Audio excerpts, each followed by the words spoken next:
performance comparison with the Genesis at Streets of Willow, counterclockwise. Spoilers, it's really good. It could be better with the dampers though. Dampers are still a little too soft. And the car settings. Dampers are maxed out at 40 compression and 50 expansion. I figure it's best to just max these out, even though I'd prefer the rear compression to be softer than the front. But because they're so soft, it's better to max them out. The new anti-roll settings, compared to my previous video I've done with this car at this track with the controller, these are the anti-roll settings I've chosen to create stability, but also with the soft front spring, the stiffer anti-roll bar gives the car better mid-corner performance. And the natural frequency in the front is set to minimum, which is not low enough.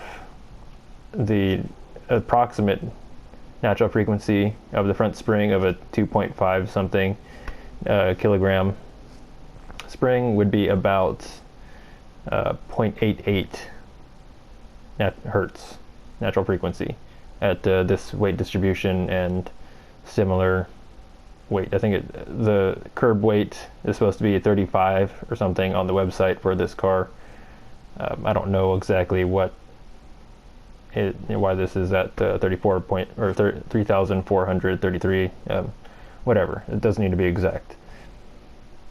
And the differentials is stock. I do have the brake controller on and the brake bias set to 5. It does, the car understeers on the brakes with the ABS on. I haven't tried it with ABS off, but it understeers a bit too much with ABS on compared to my actual experience. And no modifications.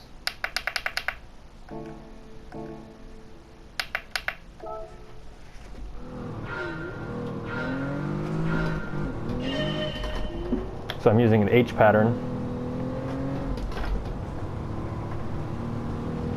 I'm shifting at where in the revs range that I would shift in real life, which is around 6.5.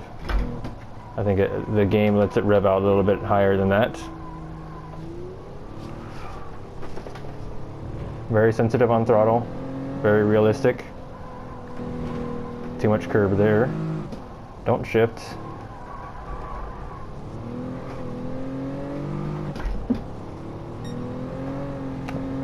Ease the throttle, keep the car real straight over this crest. Turn, whoa, that's too much steering angle.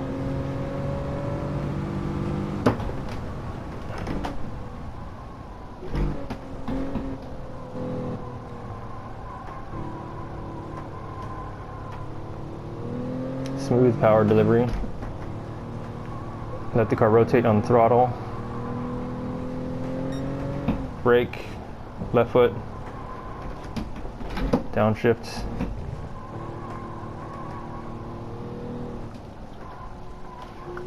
Oh, turned in too early there.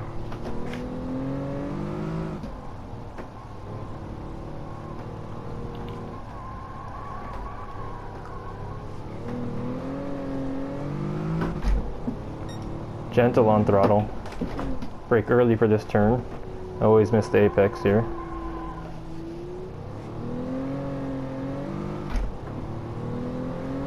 Short shift. Feather the throttle. And let's see what time I get. Brake at the line. 37. Oh, downshifted too early. And now I'm putting out similar times. These are the stock settings, not the modified settings. So I'm putting out similar times to what I was getting on the track day I have posted.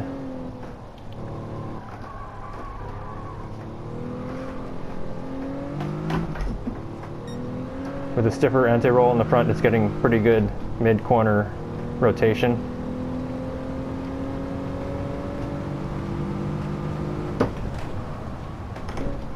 Try not to downshift early.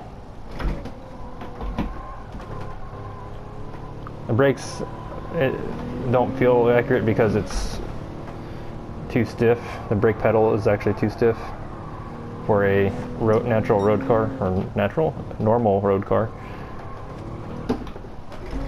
I don't even think it'd be this stiff with a race car. There'd be some movement because the pads don't touch the discs.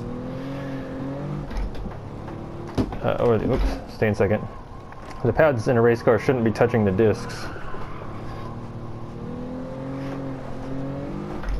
So there'd be some light movement in the pedal before it makes contacts with the discs, which this pedal does not emulate. I guess technically instant feedback would be ideal the way it is, but it's not realistic. Brake at the finish line, 36.9. I think in a previous attempt I got a 36.3. Oh, a little bit fast on the apex, so I went wide on exit.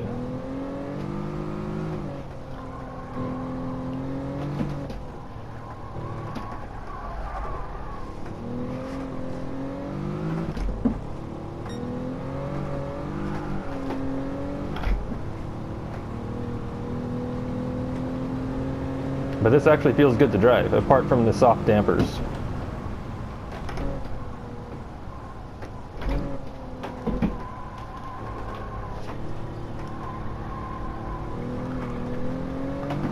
So with the wheel, it's really easy to lock the car into understeer by not oversteer, but overturning the steering wheel. So if I turn the wheel too far, it gets locked into understeer and actually turns at a lower turn rate, lower yaw rate. I was supposed to stay in second here again. Oh, I'm locking up the brakes on the turns. Shell braking a little too deep.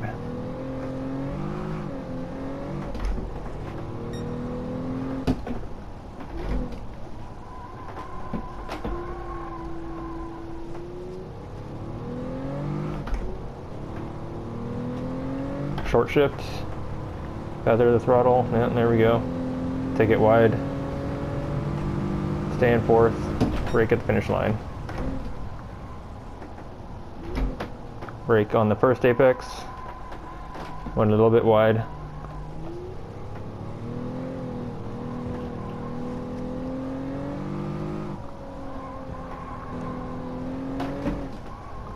A little bit late on turn in. Oh, that's pretty good. Could have been tighter on the apex. Short shift there. Smooth through the chicane over the crest. Brake a little bit before the 50. Early downshift again.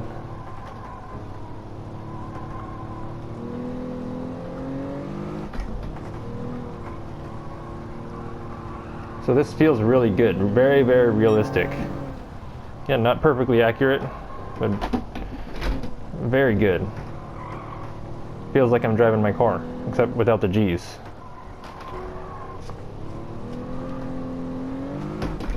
I'll stay in second.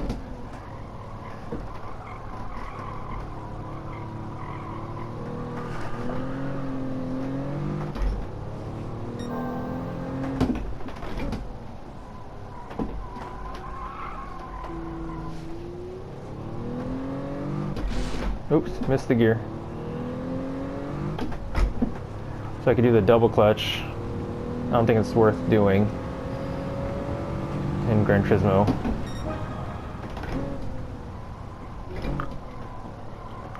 Very easy to over blip the downshift on the heel toe, which I do all the time.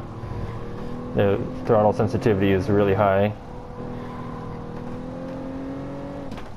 in the real car and in the game.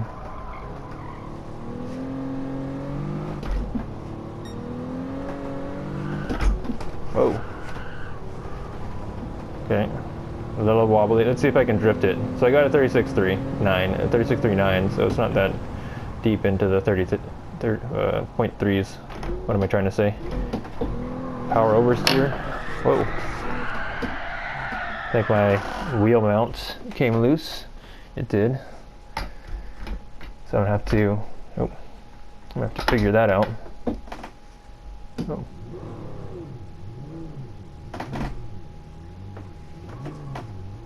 Auto clutch kicked in.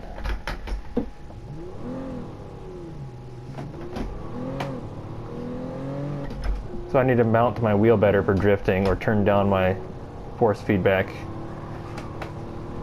The desk clamp was not capable of withstanding that counter steer, so I just let the car rotate instead of trying to catch it. I'm gonna try turning down the force. This is really crooked. Oops. Okay, I'll deal with that later. Oh, I see, that's why. The clamp is not flat.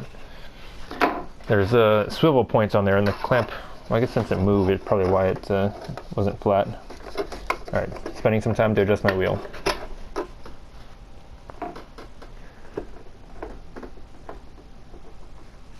Okay. Retightening it. Looks center.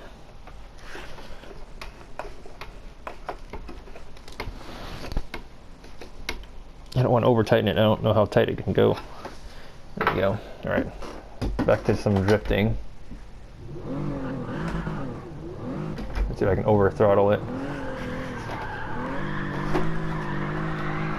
Oh.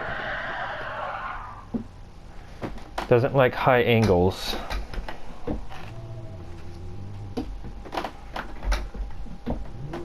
I don't have a particularly good drift setting here. This is a stock setting. And the stock car does get into high-speed tank slappers if it gets into a slide at high speed. Just a little story. I was driving very fast somewhere around a turn over a crest and going too fast, like really too fast. The car broke loose and I was able to catch the slide, but not with like a real butt clencher moment where the car was oscillating left and right, which I've described in another video, where it just won't regain grip. It's just drifting left and right, like that. And normally that's what happens if it turns out bad. But like I was going really quick, like it could have been really bad. But I caught it. I had traction control turned off at the time. I just did a canyon run. Let's see if I can drift it again. I'm gonna do power oversteer. Okay, a little sloppy. I have it set to 900 degrees steering, which is realistic for the car. It has very close to 900 degrees steering, if not a little bit more or a little bit less. Oh, let's understeer on the brakes there. So I can do it in low revs. It's easier in low revs.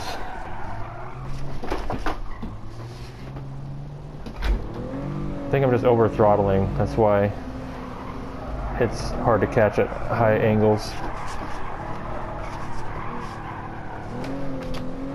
There we go.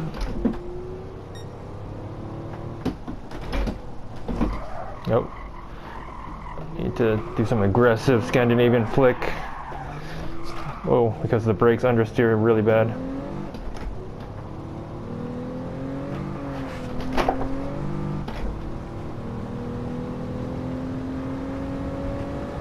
And to reiterate, this is not a drift setup. This is the literal stock, very close to stock setup. Oh.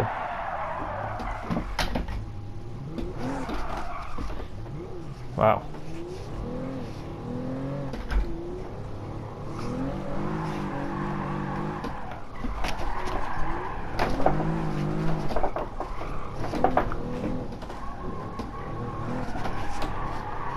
Everything on my rig, my PVC rig, is wobbling all over the place.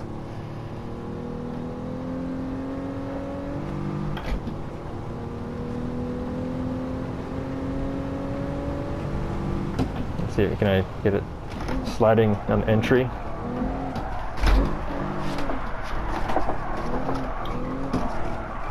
Okay, that was bad. Turned into understeer.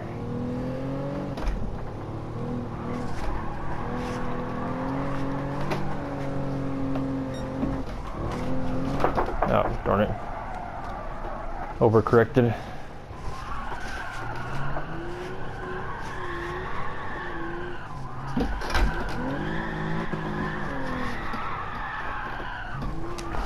Oh, shoot. Clutch, depress, catch works.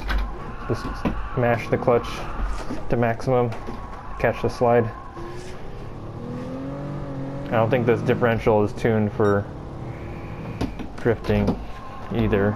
I don't know if it's an accurate depiction of a Torsen differential.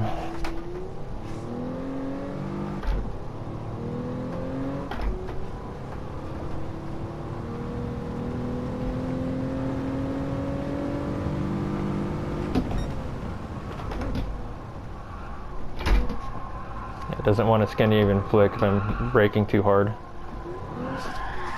Oh, too much power oversteer.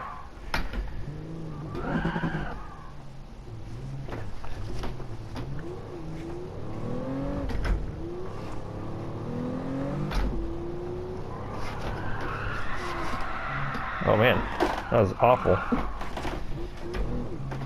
Well, sorry to end it on a bad note, but the video is getting kind of long.